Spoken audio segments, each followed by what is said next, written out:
Bom dia a todos e bem-vindos.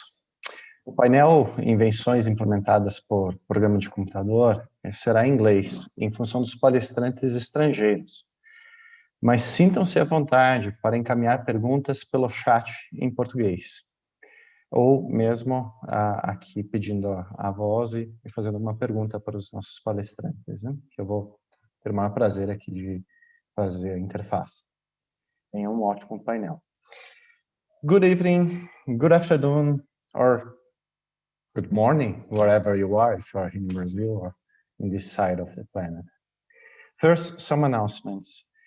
This panel will be held only in English, but please feel free to ask questions in English or Portuguese.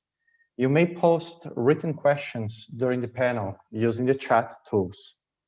The panel will start with the presentation of our speakers, followed by oral questions from our guests in the virtual plenary, and the questions posted using the chat. Second, allow me to introduce myself. My name is Marcio Merkel. I'm an attorney at law and director editor of ABPI. I'm an honor to moderate this panel about computer-implemented inventions with two distinguished speakers, Dr. Cole and Mr. Michael Knight.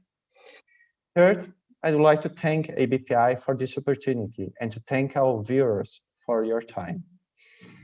The subject matter of our table topic is very important. I can easily affirm that without software and without inventions implemented by computer programs, we would not simply be able to be here now. I don't think that we would even be able to have this already historical 40th edition of the ABPI Congress. We are here due to the power of innovation. We are here due to the power of the intellectual property. And of course, the power of people who invent and make these damn computers work. By the way, thanks for the IT guys. Without them, we would be nothing. And thanks Tatiana and all the ABPI staff for helping us to set all this together here. But this is not all about the current IT team. Your computer, your software, your telecom providers, they're all based in decades of R&D and effort of inventors and geeks like, geeks like Bill Gates, Steve Jobs, Larry Page, Sergey Brin, Jeff Bezos, Mark Zuckerberg, and many others. All of them are named inventors in dozens of patents involving software. Or like the Brazilian, Eduardo Saverin, who invested not only in the software, or maybe he should have invested in the related IP underlying some social network platform. Please note that even if the system that you are using now, it's a fully open source code system, there will still be some underlying IP rights related to its licensing terms. The first patent from IBM was filed in 1920, and I think that without innovation, without software, and most importantly, without IP, our situation today could be similar than 100 years ago, when in less than 2 years during the so-called Spanish flu pandemic, the world population was decimated. So discussing this theme now is even more important considering that the Brazilian PTO is reviewing its CII guidelines and just closed last week a public consultation on the matter. Hence, I hope that we all take this opportunity not only to learn from experienced speakers from the US and Europe, but also to discuss what we want our future to look like for the next 40 years in the field of software patents. So, guys, I strongly encourage all of our attendees to ask questions. So, after making these initial remarks, I would like to present our first speaker. Dr.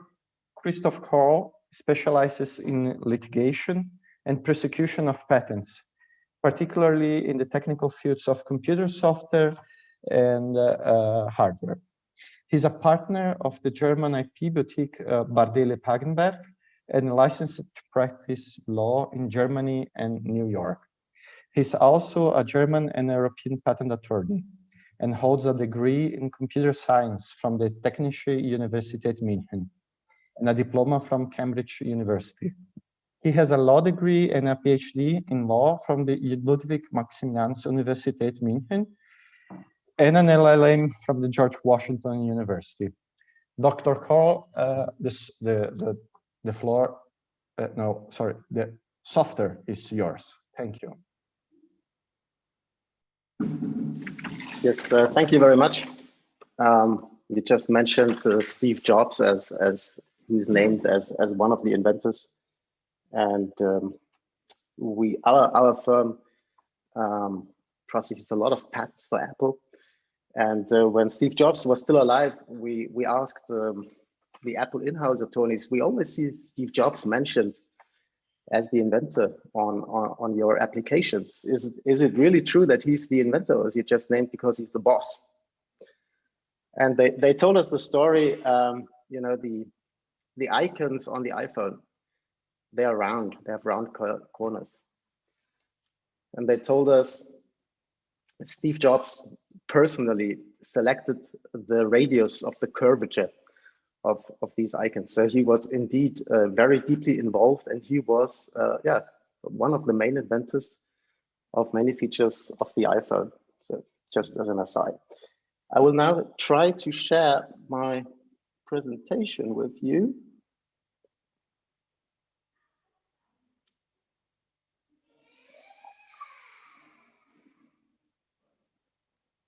Does it work? Do you see my screen?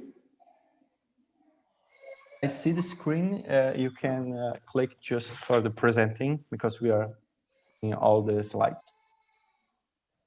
Okay. Yeah, right now. Mm-hmm. All right. So let me start with what is, we're talking about software patents here. And one of the main issues of software patenting is what is patent eligible subject matter? So what aspects of software can you patent? And in Europe, the rule is relatively easy.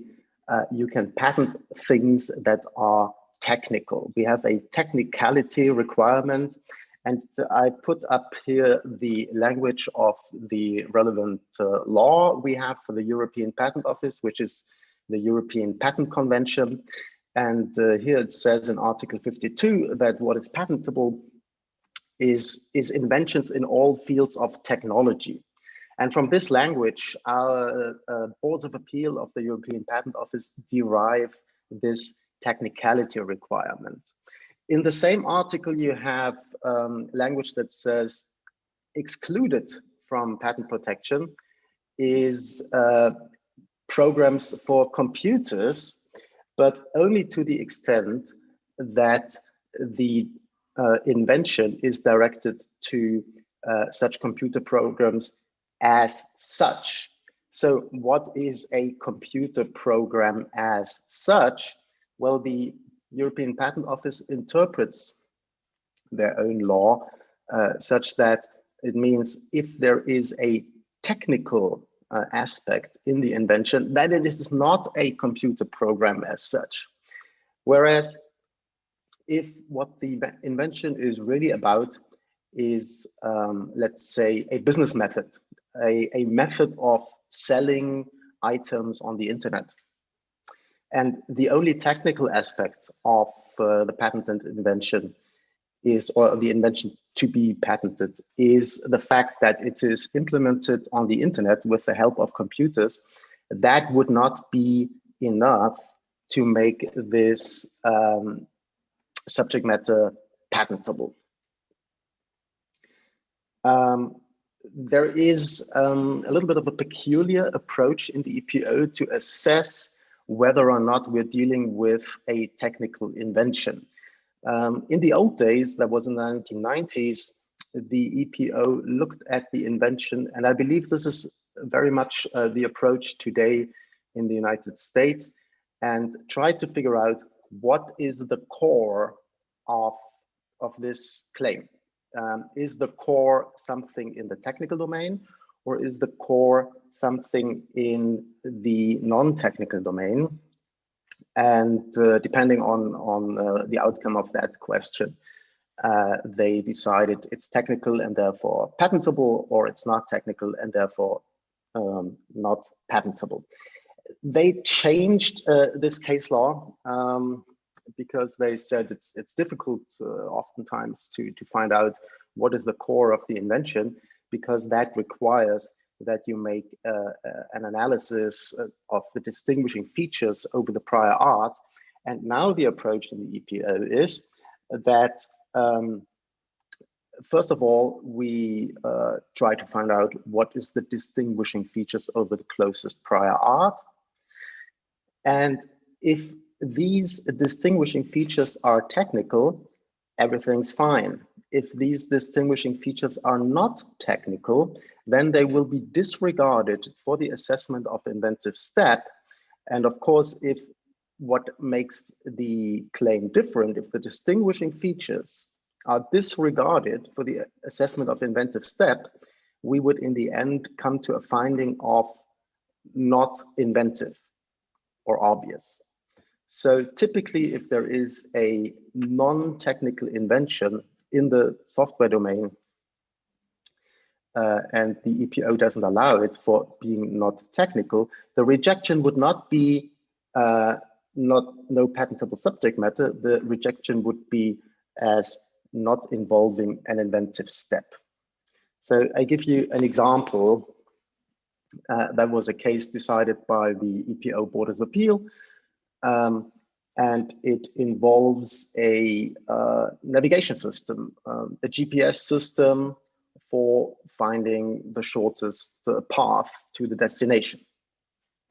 And you don't need to read the claim language here.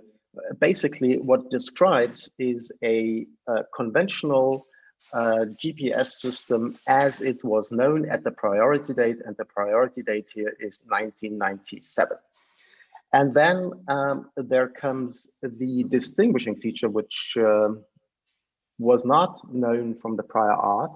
And this distinguishing feature said the user has the possibility to adjust for certain segments of the route, whether or not he can adjust the costs. So for example, if he does not like a certain section of the highway, he could say, I make this one in the calculation more expensive, so it would be less favored when the GPS system calculates the route. And here our boards of appeal said this distinguishing feature is not technical, because just accommodating the user's personal preferences, we don't think that this is in the technical domain. And therefore, the distinguishing feature was not considered when assessing inventive step. And since it was the only distinguishing features and there were no other distinguishing features, the natural consequence was a rejection for lack of inventive step, which is Article 56 in our convention. So the rejection was not under Article 52, which would be no patentable subject matter. The rejection is then typically lack of inventive step, because what makes the invention different is not recognized as technical. Now, I'm not sure if the board got it right in this case. I think a system that gives the user the possibility to add a different weight to a certain road segment is something at least very practical. And I think the decision could have gone the other way. It depends on what you consider technical and what not. But I'm just using this as an example to show you the methodology, the approach of our boards of appeal. Now, on the next few slides, I have a couple of examples of what is recognized in general as technical and what not. But in the interest of time, I'm skipping them. If we still have time at the end of the talk, or you have specific questions here, we will come back to them.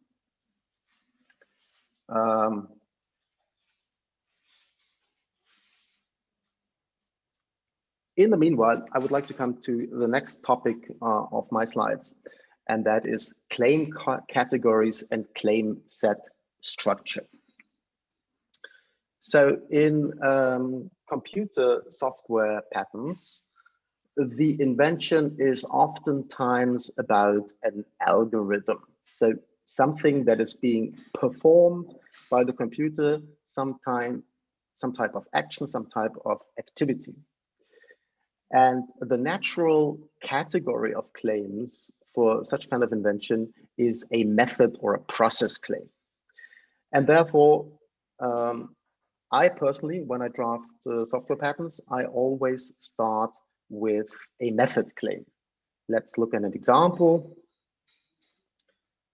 So here we would have a computer implemented method for transferring a server from a standby mode to a fully activated mode, the method comprising the steps of, and then there's a sending step and the receiving step, etc. So that would be the claim category, which describes the actions that are happening in this software invention. And I, as a drafter, would start with this method claim as claim 1.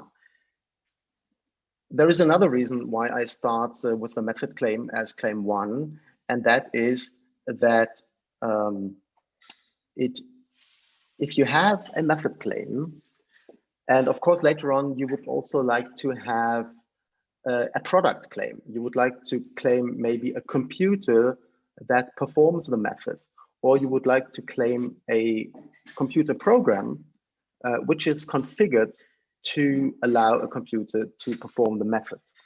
And if we start with the method claim, you don't have to then again write a computer hardware claim, for example, that has all these features that we just saw. So that it's configured for transmitting, that it's configured for receiving, etc. You could simply refer back to the method claim. So let's assume my method was defined in claim 1 as the independent claim, and then we have claims 2 to 12, 2 to 13, which are dependent method claims. In Europe, we typically have not more than 15 claims because claim 16 and more will be very, very expensive.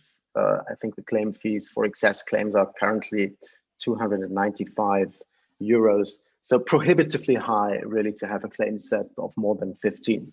So claims 1 to 13 in my claim set are typically method claims. And then claim 14 is the product claim. And you can claim an apparatus or a device or a data processing system. Doesn't really matter. And but the trick is that you simply refer back to the method claim. You say comprising a processor and a memory and being configured to perform the steps of the method according to any one of claims 1 to 13. So that is a very short claim, right? That's only 3 lines, and you've got all the features of all claims 1 to 13 referenced by them. And so you've got all the claim features in a full set of method claim, and in a method claims 1 to 13, and in a full set of apparatus or device claims or product claims, because the one apparatus claim that we have refers back to all these other features. I would then also include a computer program claim. And the computer program claim works in the same way as the product claim. It refers back to the method claim. It would say a computer program having instructions which, when executed by a computing device or system, causes the computing device or system to perform the steps of the method according to any one of claims 1 to 13. So again, a very short claim, but it has all the features of all method claims 1 to 13. The advantage is of this claim structure, and you will probably in the next talk here that this claim structure is not possible to have in the United States because you cannot use this referral technique. The advantage of this referral technique is all claim features are present in all claim categories. Plus, since there is no copy-paste action, the features are only spelled out once. If you later on modify them, examiner comes and says, no, you have to limit your claims, let's say, to the features described in claims 5 and 6. Then you add the features of claims 5 and 6 to claim 1, and you do not have to do the same exercise for the product claim and or for the computer program claim. So that is a claim set structure that I very much recommend. It is recognized that this works in the EPO. If you look into the guidelines, you will find exactly this language. With these three claim categories, you're also fine.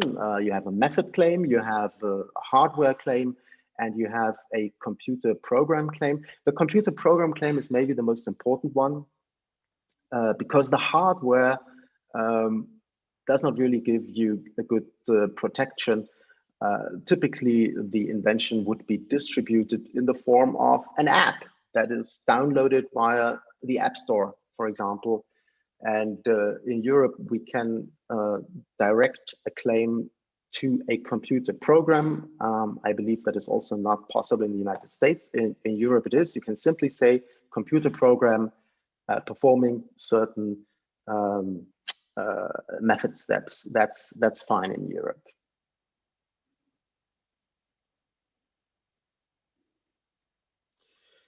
All right. On this slide, summarizes just what I just said.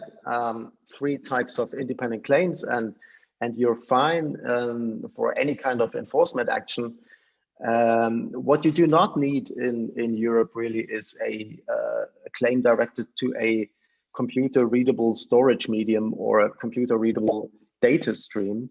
The reason is because if you have a claim directed to a computer program, that already encompasses a storage medium. The storage medium having stored thereon a computer program is encompassed by the computer program claim. The computer program claim is broader in this respect, and therefore no storage medium claim necessary in Europe. This is probably different in the United States because you cannot have computer program claims. You need these storage medium claims, not necessary for Europe.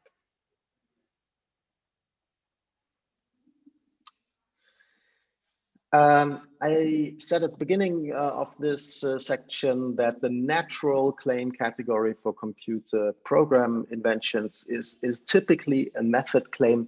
There are a few exceptions. For example, if what is the invention is a new data structure. So for example, a tree structure, a new kind of tree structure that can be used in a database for faster access to the data in that database. That data structure would then be something that is not an algorithm. That is not something dynamic. That would be something that is static. And here I would not start with a method claim. Here I would indeed start with maybe an apparatus claim, or a computer program claim, or even a data structure claim that is also possible in Europe. But these cases are rare. Typically, I would say in 80 to 90% of the cases, a method is the natural category to start with.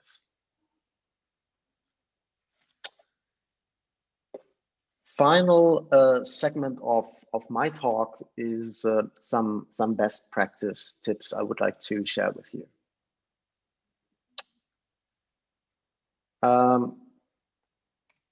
The first one is the issue of what is called a divided infringement. This is an issue that is not only occurs in software patents, but in software patents it occurs particularly often. So oftentimes a software invention is run on distributed systems like a client and a server. The method claim that I showed you before, that was a typical example of that. Or a mobile station, a base station, or a sender and a recipient. So in this kind of situation, you should always try, if it's possible, to have one independent claim directed to the client and one independent claim directed to the server, and maybe a third independent claim directed to the system comprising the client and the server. Because if you only have a system claim where both client and server are involved and represent claim features, then the question arises, who is infringing that? Is it the person who runs the client? Is it the person who runs the server? Or is it both? Or is it none of them? And this is a question that then has to be answered during litigation, of course. Litigation in Europe is still national litigation, so there is no pan-European litigation yet. There is a project that tries to change that. But to give a straight answer to that question, who infringes a system claim if maybe the defendant only runs part of the system, is very tricky oftentimes to answer. So it would be a good idea to try to have claims covering each component of the system individually, if that's possible in view of the prior art. Then another advice I would like to give you, because we have a technicality requirement in Europe, and that seems to be the trend worldwide, that in software, technical features are patentable, non-technical features are not patentable. And there are often, of course, borderline cases where the decision, technical yes or no, could be both ways. You want to give the examiner the impression that what you are presenting to him is indeed something technical. And that starts with the language. So, for example, the title or the introductory remarks here, the present invention relates to an improved search algorithm for data retrieval. If the examiner reads algorithm, he already thinks of something very theoretical. Algorithms as such are of mathematical nature, not patentable. So better to use maybe a little bit of different language. Say the present invention relates to a file system for efficient data retrieval. Then system already sounds a little bit more technical than a search algorithm, although in substance, of course, it's the same. That will not change of what is the invention, but can create a certain feeling maybe in the reader. The same is true for the title.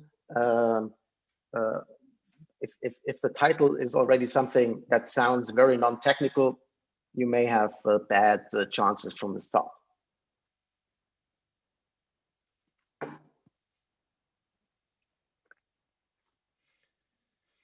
Yeah, and in the same vein, technicality, to improve the chances of features in the claim to be recognized as technical, it is a good practice to explain for example, in the summary of the invention section of the description, what is the technical advantage of a certain feature. In particular, if you already know, oh, this is a borderline case, that feature could be regarded as technical or it could be regarded as non-technical. I give you an example here. The ones who use iPhones, they know this feature certainly. If you want to change the icon configuration on the iPhone screen, then you press on the screen for I think three seconds or so. You press on an icon, and all of a sudden, all the icons, they start to jiggle. So they become unstable. They look like this. And Apple has filed an application on this feature. That was a long time ago when the iPhone came out in 2006. And there was a claim 2 that said the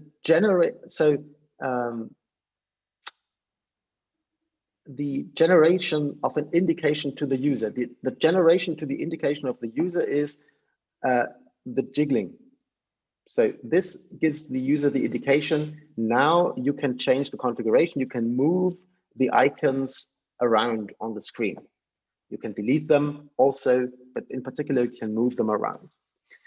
And there was a claim that said the indication to the user comprises varying positions of each of the multiple icons about respective average positions. That is supposed to describe the jiggling. And so I'm not sure if that ever played a role in prosecution here, but that is maybe an example of a borderline case. Could be regarded as technical, maybe as non-technical. And therefore I would recommend to put already some language here in the application, explaining what you think is technical about this. So I would write, this second aspect creates a jiggling effect, which makes the icon look unsteady. This communicates to the user in an intuitive way that the position of the icons can be changed now, and therefore provides a better visual feedback for human interaction with the system. So I'm not sure if I did a good job here describing why this is technical, but the important thing is to try. If you have a feature where you think this could create an argument later on, put language already in the specification explaining why this is technical, and later on during prosecution you can point to that language and say, look, I already told you when I filed the patent, here is what makes it technical. Of course you can provide this argumentation also later, but I think if it's originally already in the specification, it is more persuasive.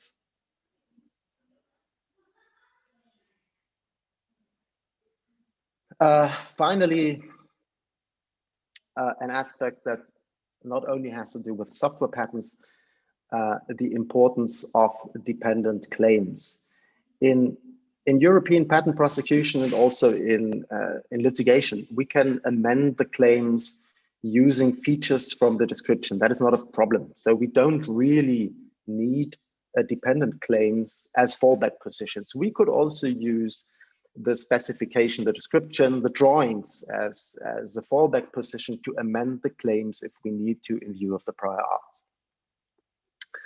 But this is getting increasingly difficult in the European Patent Office, because if you add a feature from a detailed preferred embodiment into claim 1, then the examiner oftentimes says, hang on, this preferred embodiment does not only have the feature that you would like to add, it also has 2 or 3 other features, and you have to put them all into claim 1 if you would like to put any of the features into claim 1. And all of a sudden, your claim 1 becomes extremely narrow to the degree it becomes useless. And then you have a lot of argument with the examiner whether or not you should be allowed to add only one feature in isolation. And therefore, it is becoming increasingly important for the EPO to have nice levels of different abstraction in a set of dependent claims where you identify in advance fallback positions that later on you can add to the claims, because picking these features from the description may be very difficult in the EPO. I think, yes, that brings me to the end of my talk. I don't know if I have any time left. If yes, I could maybe go over cost and timeline. Otherwise, I'm happy to hand over. Yes, Carl. I think that maybe we could move to Michael, and then we can come back later in the cost and timeline. So okay, include the questions. Thank you very right, much, Carl. It was actually an excellent presentation with a really technical character, providing a lot of input for drafting applications here in Brazil as well, because when we have cases in Brazil, we kind of think that maybe we have copied many things from the EPC and from the guidelines from the PO in our guidelines. And it seems that the PO, it's getting more strict, and maybe this will happen also here in Brazil. But let's see what, and discuss this later on. So thank you again, Carl. I will pass the word to Michael. First, let me introduce our second speaker, Mr. Michael Nye. It's a patent attorney and a principal at the US firm Harness, Dickey & Pierce. He's based in the Detroit office. His practice focuses on patents in electrical and computer-related technologies. Michael has received a bachelor's degree in electrical engineering from the University of Michigan, a master's degree in electrical engineering specializing in circuits and microsystems, as well as a Juris Doctor with high honors from the Michigan State University. Michael, the software, the platform is yours. Thank you. Excellent. And Marcio, can you see my slides properly?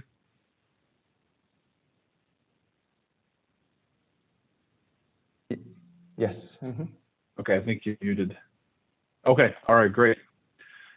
Well, thank you all for joining us today. Dr. Carl has made my job easier because many of the considerations at the EPO are similar in the US. He also pointed out a couple distinctions that hopefully will be reflected in the coming slides. Partway through, we'll stop for questions. And of course, if you want to send them in the meantime, Marcio recommended that as well. Just let me interrupt you a second, Michael. It seems that the slides are a little bit small. Maybe they're not full screen. Sure. Let me try moving it. It's on a portrait monitor, so perhaps if I move it to a different monitor, that'll be helpful.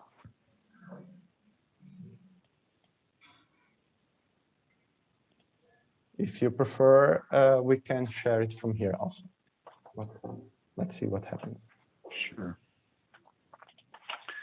All right, let me. Or we can call the IT guys that I said, oh, now we see. Sure. Is this any better, or is this now? No, this is perfect. Yeah. Okay, excellent. All right, so there's really two main topics, and because this is computer implemented inventions, we have many of the same concerns about eligibility, which we also call statutory subject matter. So currently, that's one of the major hurdles to trying to get a U.S. patent, and also to enforce your U.S. patent if it's related to computers. So after that, we'll pause for questions, and then talk about some potential best practices. I call them potential because they are my recommendation, but they can't actually form legal advice. And then I also have some slides about what U.S. prosecution timelines and costs might look like. So beginning with the basics of eligibility, in the US system, and there are many parallels to what is required in Europe, but in the US system, you first have to have a proper statutory class for each of your claims. Statutory, as we'll see in a future slide, simply refers to the statutes or the legislation that's passed by our legislature. And then once you are within a proper statutory class, you have to avoid any of the exceptions that the judges in our courts have come up with to the statutory classes. So just as a little bit of background, and I include a number of these slides because I think they will be helpful if you ever want to research this yourself, which can be as simple as Googling, or if you're working with U.S. counsel, you'll know some of the numbers and the terminology that we tend to use. So in our federal law, we have the U.S. Code, USC, and anything that starts with 35 USC relates to patents. Anything that starts with 17 USC relates to copyrights. 18 USC has some criminal law in it. So what we're going to talk about right now is 35 USC 101. So that is the statute that defines the different classes of invention, and because it's a statute, we call them statutory classes.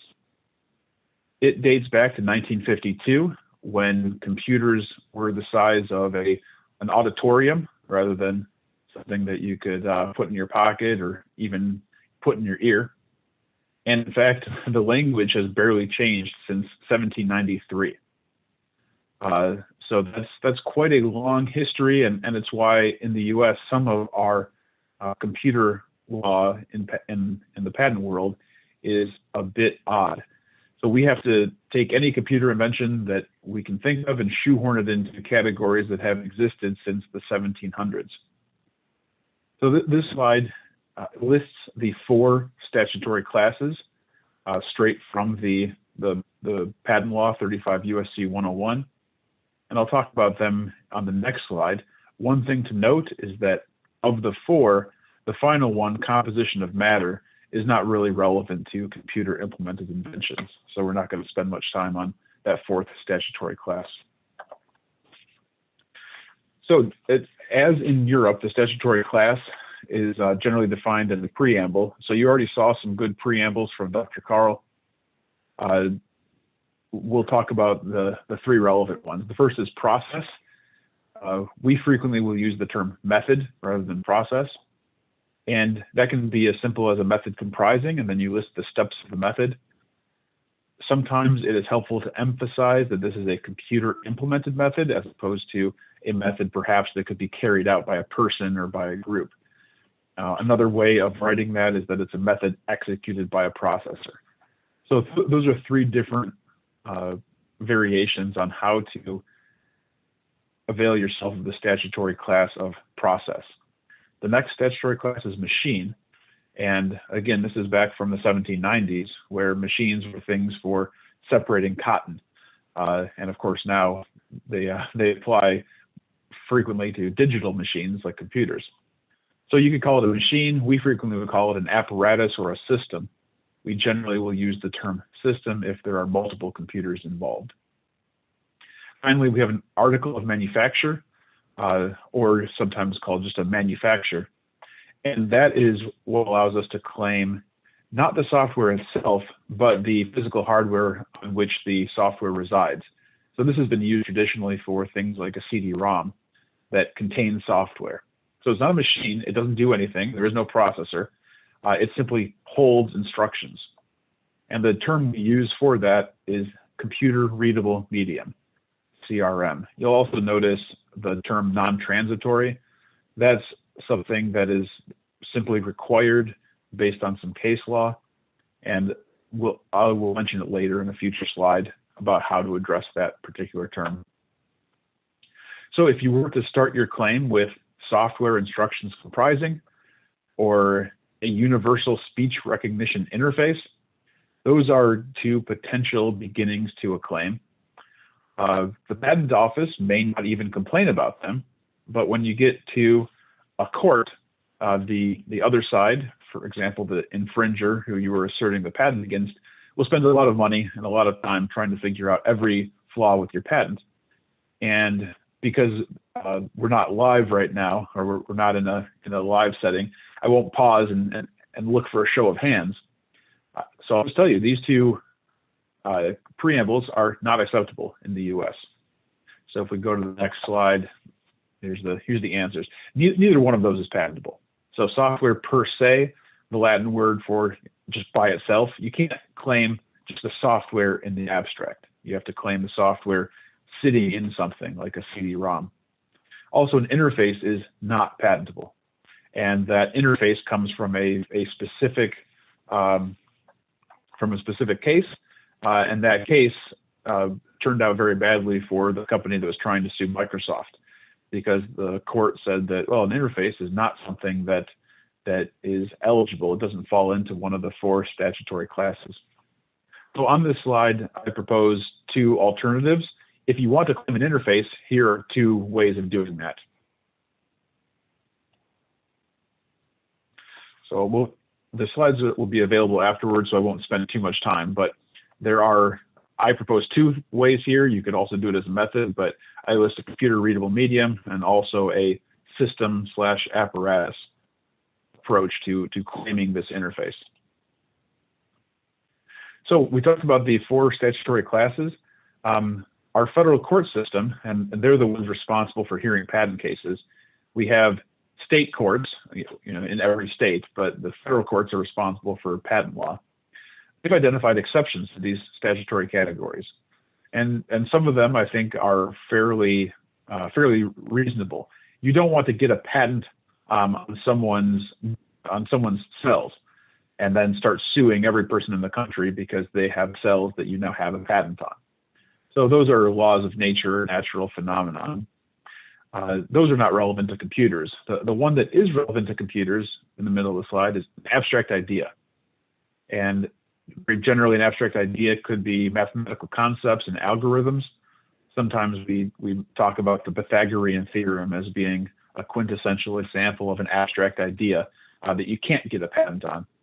Also, business methods. No matter how efficient a particular business method is, if it's a method for sorting your files or a method for processing a loan application, those are not patentable because they're abstract ideas. Also, mental processes. Anything that a human can do in their head is considered to be an abstract idea. So, a list of some of the things that fall under business methods. I've included a link at the bottom if you want to see a slightly longer list or do as much research as you can stomach, and that is the Manual of Patent Examining Procedure, which is what the examiners at the U.S. Patent Office use to guide their examination. It's also what patent attorneys use if we think the examiner is wrong and we need to convince them of that. We need to find the appropriate section of the MPEP and show the examiner why we believe that they're taking an incorrect position. So I won't dwell too long on this. It actually lines up very well with Dr. Carl's presentation because many of the same things that are not patentable in Europe are also not patentable in the US. So if you talk about mitigating risk or forming contracts or managing how humans interact with each other, those are all examples of business methods that are abstract ideas and therefore not patentable.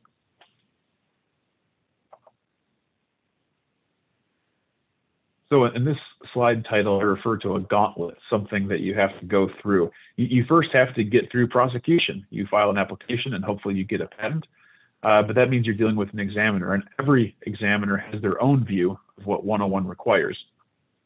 The Patent Office will ask whether the claim is directed to an abstract idea. If so, they then say, well, there is an abstract idea in the claim, but does the claim have significantly more than that abstract idea? And I think that the significantly more might be analyzed somewhat similarly to technicality at the EPO. In the end, we don't have the same sort of removing non-technical features and moving to inventive step or obviousness although the end result is actually somewhat similar. So what we do have is a separate obviousness from statutory subject matter analysis. But in the end, part of our statutory subject matter analysis is if what you're adding is not new, then it can't be significantly more than the abstract idea. So once you get a patent, hopefully you've been able to convince the examiner that this is this qualifies as statutory subject matter and it is inventive. Then you get a patent, but within 9 months of issuance of your patent, there may be a post-grant review. So that post-grant review is, I believe, somewhat similar to an opposition in Europe. And there hasn't been much experience with that in the US yet. So there is the possibility of getting challenged. And then finally, you have enforcement. When you take your patent and want to go to sue someone who's copying your idea, you have to deal with the judge in the federal court reanalyzing the statutory subject matter of your patent. And so this has happened a number of times where a company has been able to get a patent, the examiner raised an issue of statutory subject matter, and the company convinced the examiner that the claim was technical and should be patentable, and yet when they get to litigation, that question is re-litigated. And again, you're going to have the other side in litigation spending a tremendous amount of money to try to come up with good arguments as to why what you're doing is old and non-technical. We won't spend any time on this, but this is the flowchart that U.S. examiners use. And so when you're talking to a U.S. Attorney, this is how they're dealing with the examiner, trying to convince the examiner at every step in this flowchart that your invention as claimed qualifies as patentable and comes out on the correct side, which is the claim is eligible, rather than the wrong side, which is the claim is not eligible. If you're interested in looking at this and reading a tremendous amount, there's a link there to the Patent Office's website on this topic. So how is statutory subject matter or 101 used in the U.S.? There's two main ways, and this is how it may overlap somewhat with European practice. So it's a much easier way to approach obviousness. There was a decision in a particular case where there was a mechanical children's learning device. I think it's like a speak and spell, if that's something you're familiar with. It will just read things on screen to children to help them learn letters and learn to read. Well, the company had taken a mechanical device and turned it into a computerized device, trying to get a patent on it. And that was considered to be obvious by the court. So what we now see is 101 decisions, statutory subject matter decisions, are using some of the same analysis. That if you're taking something that was done pre-computer or pre-internet, and you're simply applying it to the computer or to the internet, and you're getting the normal benefits you might expect from the computer or the internet. So for example, a processor is much faster than a human doing something, or the internet allows you to distribute it across a wide area. Those sorts of expected results are not going to be enough to get a patent. So in the US, we have started to overlap our inventive step analysis with our statutory subject matter or 101 analysis. So that's one way to look at it. Is if your invention is simply computerizing something, it's unlikely to be eligible for patenting. So the second way that 101 has been used is to kind of enforce requirements that we already have in our law under the number of the statute is 112. So when you're working with a U.S. attorney, you may see that number. There are multiple aspects to this particular number, 112, but two of them, written description and enablement, are what we're seeing 101 used for. So written description says that the inventor knew how to make the invention. This can be a problem if the inventor says, hey, I have a great idea. I haven't figured out how to do it, but I want to get a patent on that great idea. So our law says that that shouldn't be allowed. However, making a written description rejection is very difficult. Meanwhile, making a 101 rejection is fairly easy for examiners and for judges. And so that's why you see cases where the inventor, it doesn't appear, knew how to actually make the great idea, you'll actually see a 101 rejection rather than a written description rejection. And the other one is enablement, is that perhaps the inventor knew how to make it, but didn't describe how. The application is very vague on details, and it's not entirely clear that there's any technical description that would allow somebody else to replicate the invention. And so the thought process behind this is the second bullet point, which is that if you come up with a great idea, but all you're claiming is the result of the great idea and not how to achieve that great idea, well, the court doesn't want you to get a patent on all of the ways of capturing that great idea. So there's a number of examples, of different very specific cases that are and are not eligible. And I think what I'll do is, because on the next slide I give the answers, maybe we'll skip this in the interest of time, and we can come back to talk about any specific examples. So are there any questions at this time? I think we may continue. Yes. Mm-hmm. We have some questions already, but okay. I think that we can deal with them later. Yeah. Okay, perfect. So let's talk about potential best practices. These relate to eligibility, but they also relate to a few other topics. And I would say in every respect, there is nothing here that is inconsistent with what Dr. Carr would recommend for the EPO. The one comment I would make is that there are, I think, additional hurdles if you're planning to go to Europe related to intermediate generalization. So I'll mention that in a future slide. But in other words, if you're following US best practices, I think many of those will translate well to European practice. And then you will probably have to be even more careful with some additional best practices layered on top to have a successful shot at a broad European patent. So just really quickly, one thing I wanted to do was emphasize why best practices are important, and not just, hey, we filed a Brazilian application or a PCT application, and now we're going to clean up any issues when we send it to U.S. Counsel.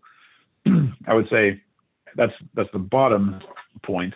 Don't wait until you're filing a U.S. application. You might risk your priority date if you haven't thought these things through when filing the initial priority application. And then also, although it would be great to have these best practices followed in your priority application, the next best case would be to follow these best practices when filing the U.S. application. So when you try to make an amendment in U.S. prosecution, there's some risk that the examiner will not enter it. They might say that it's new matter, or you might create some other hassles. We can talk about a restriction requirements and required divisionals at some other time. And then most importantly, don't wait until the issue arises in litigation, because at that point it's often too late. Something that could have been addressed during prosecution might have been cheap or perhaps even free. Now that the patent is issued and it's in some ways fixed, you don't want to find out that, oh, hey, the examiner didn't mention this and my U.S. counsel didn't catch it, and now we have a patent that we can't assert, or perhaps even the worst case scenario, and we've seen this happen, we tried to assert the patent, and because of some flaw in the patent, the court says it was ridiculous for you to try to assert that patent. Now not only do you lose, but you have to pay the attorney's fees for the other side. So that would probably be the worst case scenario. So Dr. Carl is correct, is that we often write method claims first. The conventional wisdom in the US is that the method claims are broader than say apparatus claims, frequently because they just discuss the steps. They don't discuss which components perform those steps. But for a number of reasons, we suggest including apparatus claims. Unfortunately, you can't include a full set of apparatus claims in the US as easily as you can in Europe by just referring back to all of the prior claims. That style of multiple dependency is disfavored in the US. It's sometimes possible, but very expensive. And in other words, the patent office has made it so that you might as well not use multiple dependencies. You're only creating more hassle for yourself and saving no costs. So very quickly, an apparatus claim will be infringed by an apparatus that sits on a shelf, whereas a method claim actually requires performance of that method. So that's one of the reasons why you may want to characterize your invention not only as a method, but also as an apparatus. There's also a number of cases where the apparatus mostly exists in the US, but perhaps some processing is performed in Canada. Well, in a method claim, that would doom the claim. You cannot use a US patent to sue someone who performs some method steps in Canada. An apparatus claim, though, you can, in some cases, use a US patent to cover pieces of an apparatus, pieces of a system that are mostly in the US, but also in other jurisdictions. And then we also would recommend, as Dr. Carl does, including one or more computer readable medium claims. And that's because that covers the software itself. So as an example, the App Store, wherever your app is stored in the App Store, probably in a hard drive and possibly in some flash storage, that just sitting there qualifies as a computer readable medium and can be the basis for an infringement claim.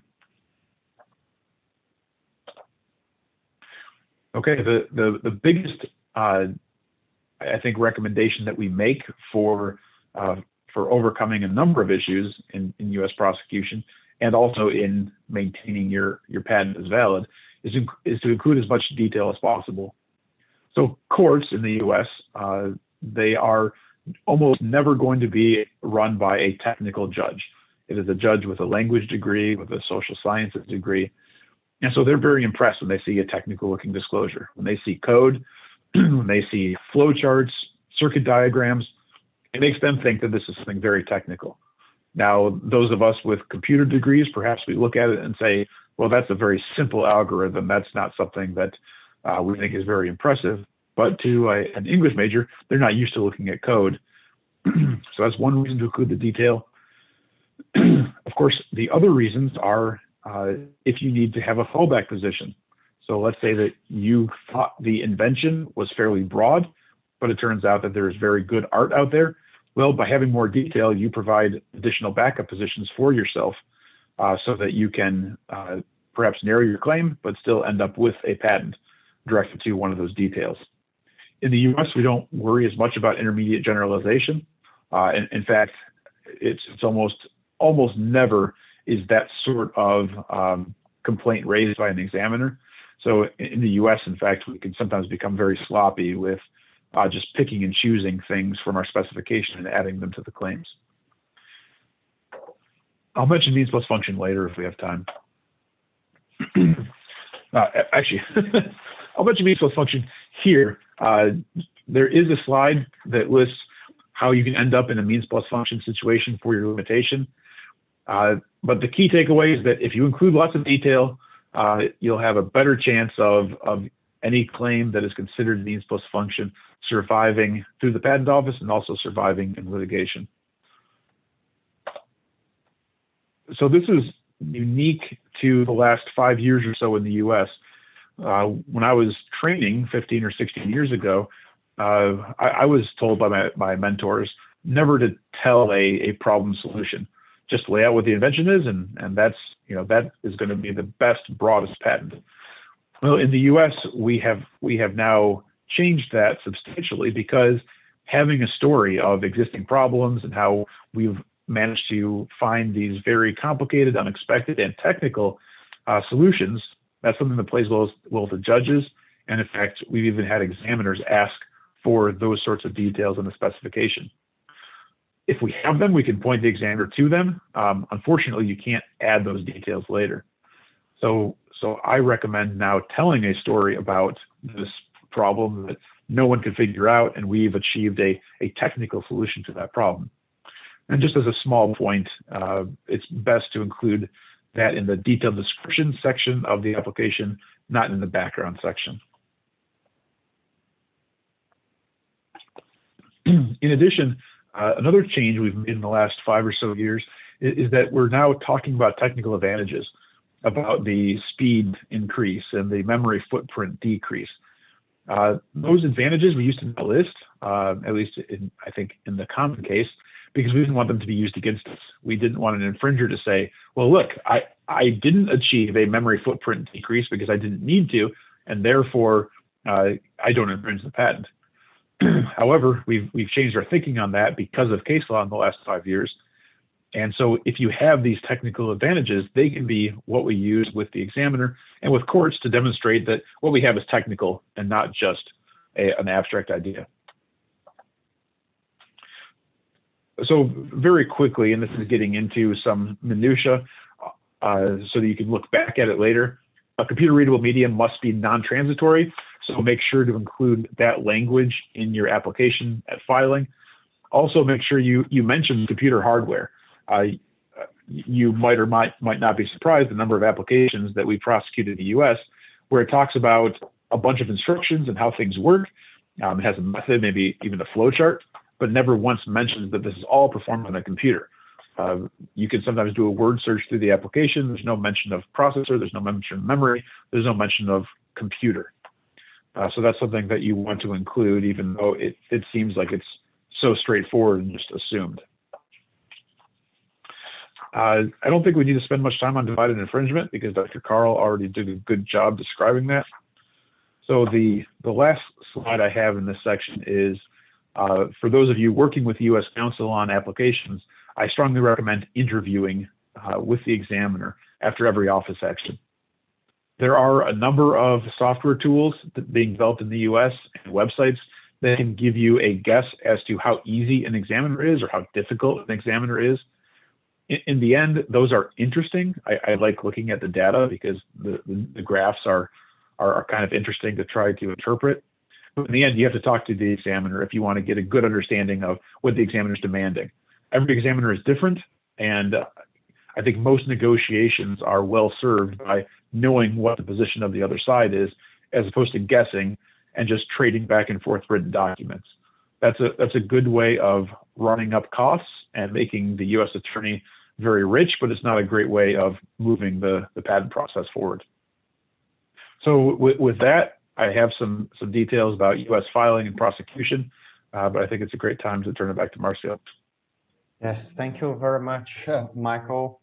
It was a very useful presentation for us. And I see that comparing the two cases, the US and the European case, we have something in common that in the US, you say the invention must have something more. And this would look like the technical character from the EPO, which is quite similar than the technical character that we have here in Brazil, that you have to show that the application has something more. And this sometimes it's pretty confusing with what's new, what is obvious. So if this is a question of statutory subject matter or if this is a question of non-obviousness. So, but I think it was very clear for us that we always have to show and describe the application in very detail. We have one written question that I would like to introduce here, and I would like also to open the floor for the questions from our virtual plenary. And the question that we have here already, it's directed to Mr. Cole, but maybe we can open for both speakers here. It's why a computer program product is not considered a computer program as such in the EPO. And maybe Dr. Cole could elaborate a little bit about that. And, so the question is why computer programs are not considered computer programs as such? Yeah, why a computer program product would not be considered as product. such. Yeah, that indeed was for a long time until the year 2000 was the prevailing idea that you cannot claim a computer program as a claim category. So a claim directed to a computer program product, if you want to add product. And then in a decision of the year 2000, that was when the EPO said, or when the Board of Appeals said, what you claim, the claim category is not the decisive question. What is decisive is whether you have a technical subject matter in there. So if what the claim is about is a technical aspect of software, for example, then you can even have a computer program claim. People still today are sometimes hesitant to include a claim that is bluntly directed to a computer program, but it's not a problem at all under the very settled case law now in Europe. Yeah. Michael, would you like to answer? The answer from the perspective of the boards of appeal is a computer program as such is one that has no technical character. Yeah. Michael, would you like also to make some comment in the view of the SPTO?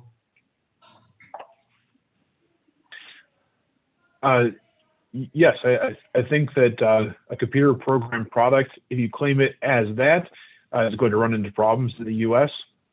So that's why you have to make it, you have to pretend that it is one of these three categories that has existed since the 1790s. So if you characterize it as a manufacturer, and the recognized language for making it a manufacturer is computer readable medium. So in other words, it has to be the storage medium that stores the instructions, not the instructions themselves. And actually, as a humorous point, when the law was passed, manufacturers were considered to be, I wrote down a couple of examples, a hammer, a crowbar, a chair. So those are, that's the lineage of what we now have as a computer readable medium. See, understand. And I would also like to open, before coming back to the questions from the what ABPI open chat, I would like to turn for our guests from the virtual plenary. Maybe someone has a question. I do not see anyone who has raised their hand. Maybe someone wants to raise the hand also, or just open the mic and make some question. While we have a pretty long question from Mr. Douglas here from the chat, I have to read it before. So if we do not have questions here, I would like also, before coming back to this question, maybe we could make some comments about the timelines and costs while I'm reading this question, which is pretty long here. So maybe Carl and then Michael about making some comments about timelines and costs. Should we go to the slides, or should we just... I think maybe it's a good idea, because it's a very common question here. Okay, so I share my screen again. Yeah.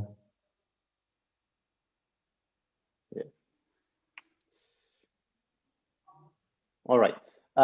Maybe as a brief reminder, the European patent is not one single piece of IP. It is a single and unitary prosecution process. But once the patent is granted, then it becomes a bundle of national patents, and the applicant has to decide which countries to go to. And each and every of these countries will create costs in terms of annuities. So while the patent application is pending with the EPO, the annuities are paid to the EPO. But after that, they're paid into the individual countries. And the more countries the applicant chooses, the more expensive the exercise will get. I'm trying to move.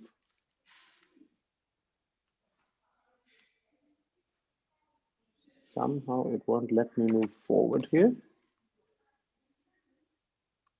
I briefly stopped the sharing and share again. Okay, now.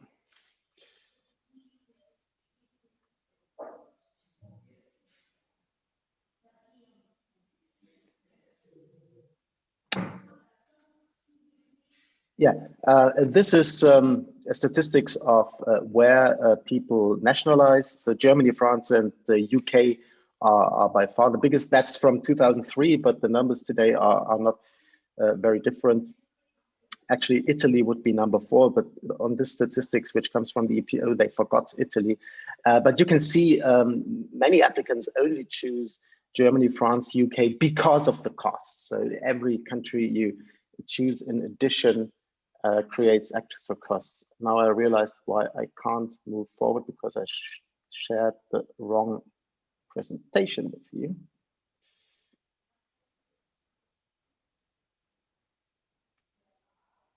Okay.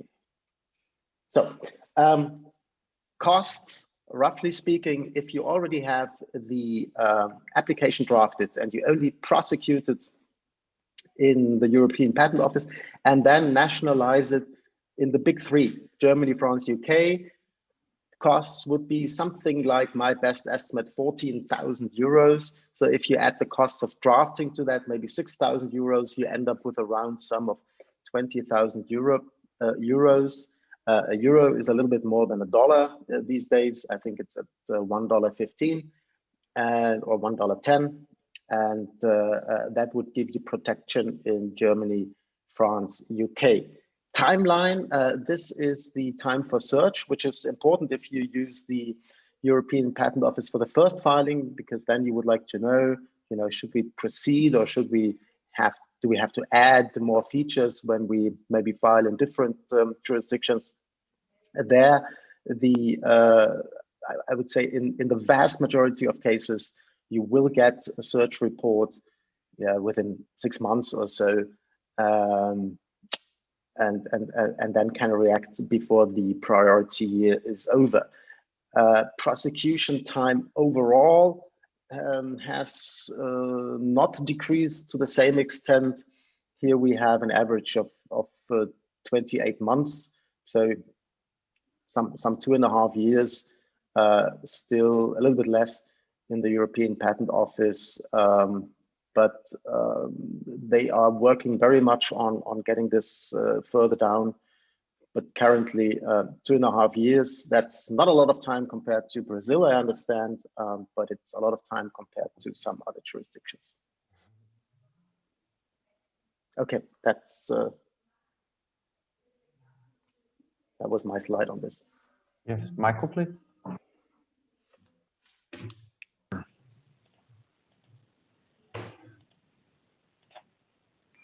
Okay, is the size good of these slides this time?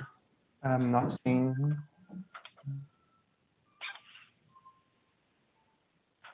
Double click. Not seeing it. Okay, size is correct. Okay, excellent. So the U.S. Patent Office has a dashboard that you can go to look at a number of various performance metrics. I think the 2 most important are on this slide. And actually, I like Dr. Carl's graph over time. These are just snapshots in time. So right now, the time from when you file the application to your first office action is about 16 months. And then the total pendency on average is 23 months. So that's actually, the 23 months is a bit shorter than I had expected. So that means when you get your first office action, on average, the application will be done only 7 months later. That includes being abandoned or becoming allowed. Obviously, the goal for us would be to get it in the allowed category. So you may know that in the U.S., you get 2 office actions as part of the filing costs. So we sometimes call them first office actions or non-final and then final. There's nothing really final about the second office action other than that the patent office will then demand some more money from you. I have the amount on the next page, but if you want to get another 2 office actions, for example, you have added limitations and now you're going back and forth with the examiner about whether those new limitations are patentable, you need to file an RCE. And once you file that RCE, it only takes on average 2.2 months to get your next office action. So the costs here, these are examples for a large entity being over 500 employees. So to file a non-provisional application to the U.S., it's $1,800. If they agree to give you a patent, you have to pay $1,200 for it to issue. If a RCE is required, that's $1,360. There are no annuities during pendency in the U.S. And then once the patent issues, there are maintenance fees, and they're due every 4 years after issuance. And you can see that those fees go up. They double each time approximately. And that's to incentivize companies to not maintain patents that are not of value to them anymore, instead release them to the public domain. I mentioned that there's a 50% discount if you are a small entity, which generally is a company of under 500 employees. Keep in mind, though, that you have to look at the application. If the technology in an application has been licensed to a larger company, then you can't get the discount. So the USPTO doesn't want to have a small company that perhaps is getting a huge amount of money from Petrobras to be able to get a discount on the fees. So if you have fewer than 500 employees and your technology is not licensed, then you can take advantage of decreasing all of the above fees by 50%. And then I gave some examples that we have used with clients in the past at my firm. And these are just examples.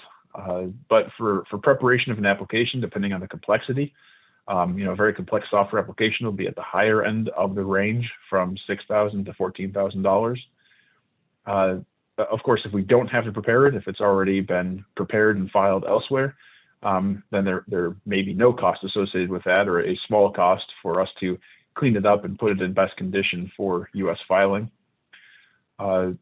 We will, in some cases, charge $800 to file an application, and that, at least for the way I work with clients, that's to do everything related to filing, including reporting the official filing receipt, the notice of publication. So kind of all of the minutia up until you get to the first office action. And then when you get to an office action, one of the ways we structure that, if not hourly, is with a flat fee. And again, as an example, $3,500 is a flat fee for us to interview and respond to the office action. And then the amount of money we charge to make sure everything is in condition for issuance, we look through everything, make sure that there aren't any outstanding issues, and then we pay the issue fee, and that's $800. So there's, of course, many, many, many more things that can happen in prosecution, but this is, I think, the highlights of standard U.S. prosecution. Okay, thank you, Dr. Cole and Michael. The question that we had in the was in the panel, actually a very good question here.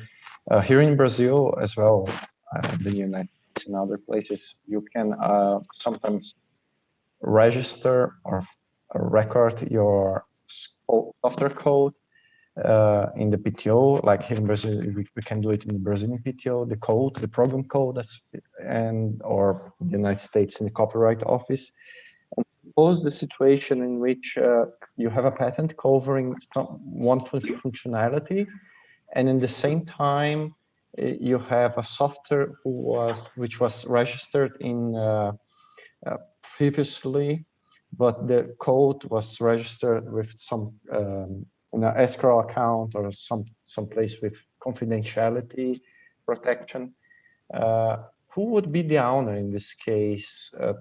The owner of the patent or the owner of the code, or the software registration would protect something different than the patent who covers the method. So this is actually a very good question coming from Douglas from the Brazilian PTO. It's not in this chat, but in the general chat here. And maybe if you have, we still have 5 minutes, so if we could give some examples in 2 minutes from the US perspective and from the Europe perspective. Sure, I'm happy to start. So you're correct. The U.S. Copyright Office is where you can register a copyright in your software code. and copyright protection is very different from patent protection. I have to admit that I'm not an expert on copyright. Other people in my firm generally handle all the copyright work in our office. but a copyright protects you from copying. So if someone copies your code, someone who has access, that's when a copyright can be used. However, a patent covers, and this is of course the same throughout the world, a patent covers what is claimed regardless of derivation. It could be that someone else has come up with the idea completely independently, has never heard of you, has never seen your patent, and yet your patent will still cover what they're doing. So I guess those are the two different regimes of protection. Copyright is much thinner. You have to have you can't just have the general idea. You have to have the way that the code was expressed and what was registered. Whereas in the patent, the breadth is determined by the claims. Yeah. Yeah, that's of course the same for Germany and maybe all over the world. I would like to add that in Europe, we don't have, at least in Germany, I don't think in any European jurisdiction, we do not register anything with the patent office for or copyright office for obtaining copyright protection. The copyright protection is created automatically, no need or not even a possibility to register anything. And I think there was one more aspect of the question is whether the copyright can belong to one person and the patent rights to another person. Exactly. The answer is yes. Of course, the patent owner, if he is also, well, first of all, to get a patent, you don't need the software, right? You have an idea, a relatively abstract idea, and then you patent that idea. You do not have to have any code that implements the idea. And even if you do, the ownership to the copyright and to the patent right could go separate ways.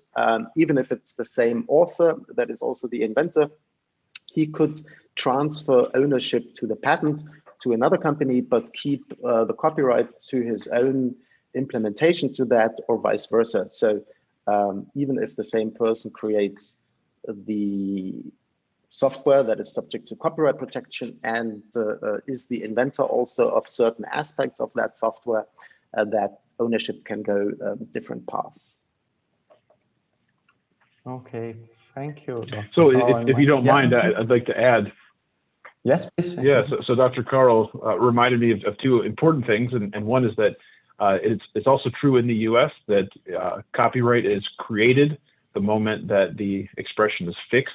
In the tangible medium is the language we use in the US, but essentially once you've typed the code into your code editor or your integrated development environment, you have actually created copyright rights. However, there is a statutory benefit to registering those with the US Copyright Office, and so we would recommend that the clients do that so they can obtain those statutory benefits. But the copyright itself does exist. So in order to assert it, though, you need to register it. And the other thing is that, yes, absolutely in the US, ownership of all kinds of IP can be split in different ways. And in fact, there have been problems with if you, for example, have an independent consultant create software for you, and perhaps the agreement operates to assign inventions to your company. Well, you might end up with the patent rights based on that agreement. But if you haven't also required them to assign the copyright, it could be that they still hold the copyright in your code. And that's obviously a position that as you, the company that paid them a lot of money, you don't want to be in. Yes, for sure. It's a very common position, actually, if you are not checking this before. So I would really like to stay here for more half an hour or maybe 1 hour discussing these issues, but unfortunately, we are out of time, exactly. And so I see no additional questions, but I would like again to thank on behalf of ABPI for Dr. Carl and Mr. Michael to your time here, for giving so much input for us. This is very important. We can use all this input and continue to discuss this matter within our association. So thank you very much for the presentation. I don't know if you have some final comment to make. So we still have maybe 1 minute for each one. For closing arguments? Yeah, closing arguments, yeah. No, I just want to return the thanks. It was good fun. And obviously, if anyone of the audience has a question that comes up afterwards, they can always shoot me an email and I will be happy to reply to it to the best of my abilities. Thank you again. Thank you. Yes, I echo the same comments. Thank you again for spending your time with us. We appreciate it. And if you have any questions or comments, you can just look my name up on Google or Bing, whatever you prefer, and you'll find me and find our website. Are the presentations shared with the participants? That's a good question. The PowerPoints? So my email address is actually on the last slide of that set of slides. Okay, actually the presentation will be available for the members of the association in the system of the Congress, so it will be available there. Yes. So again, great. Thank you to all of the colleagues who are here also in the panel, and the other ones who attend this from the other chat. Thank you very much, and bye-bye. See you next time.